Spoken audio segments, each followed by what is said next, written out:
തായ്ലൻഡിലേക്ക് ഒരു trip plan ചെയ്യുകയാണോ? എങ്കിൽ വിസയിൽ വന്ന ഈ മാറ്റങ്ങൾ കൂടി ശ്രദ്ധിച്ചോളൂ. തായ്ലൻഡ് വിസ നടപടികളിൽ ഇന്ത്യ ഉൾപ്പെടെയുള്ള രാജ്യങ്ങൾക്ക് നിരവധി മാറ്റങ്ങളാണ് വന്നിട്ടുള്ളത്.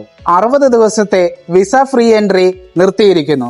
ഇനി മുതൽ ഓൺ അറൈവൽ വിസ മാത്രമാണ് തായ്ലൻഡിന് ലഭിക്കുക. വിസ ഓൺ അറൈവൽ വഴി വെറും 15 ദിവസം മാത്രമാണ് ഇനി നിൽക്കാൻ സാധിക്കുക.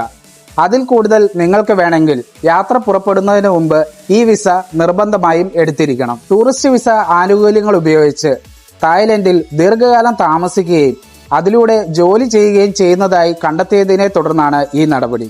പുതിയ മാറ്റങ്ങൾ മൂലം ഏകദേശം 5000 രൂപ തൊട്ട് 6000 രൂപ വരെ വിസയ്ക്കായി ചെലവാക്കേണ്ടതായിട്ടുണ്ട്. മാത്രമല്ല വിസ നടപടികൾ സ്ട്രിക്റ്റ് ആക്കിയതിനാൽ കയ്യിൽ കരുതേണ്ട ഡോക്യുമെന്റുകളും കൃത്യമായിരിക്കണം. അല്ലാത്ത പക്ഷം നിങ്ങളുടെ വിസ റിജക്റ്റ് ചെയ്യാൻ സാധ്യതയുണ്ട്. പക്ഷേ ഇതൊന്നും കേട്ട് നിങ്ങൾ പേടിക്കേണ്ട. നിങ്ങളുടെ ട്രിപ്പ് പ്ലാൻ ചെയ്യുന്നത് മുതൽ നിങ്ങൾ തിരിച്ചെത്തുന്നത് വരെ ഞങ്ങൾ നിങ്ങളോടൊപ്പം ഉണ്ടാവും. തായ്ലൻഡ് പോകുമ്പോൾ നിങ്ങൾ കരുതേണ്ട ഡോക്യുമെന്റുകളെ കുറിച്ചും നിങ്ങൾ പോകുന്ന ഡെസ്റ്റിനേഷനെ കുറിച്ചും എപ്പോൾ വേണമെങ്കിലും ഞങ്ങളെ കണക്ട് ചെയ്ത് ചോദിക്കാവുന്നതാണ്. തായ്ലൻഡിനെ പറ്റിയുള്ള കൂടുതൽ വിവരങ്ങൾ നിങ്ങൾക്ക് ലഭിക്കണോ?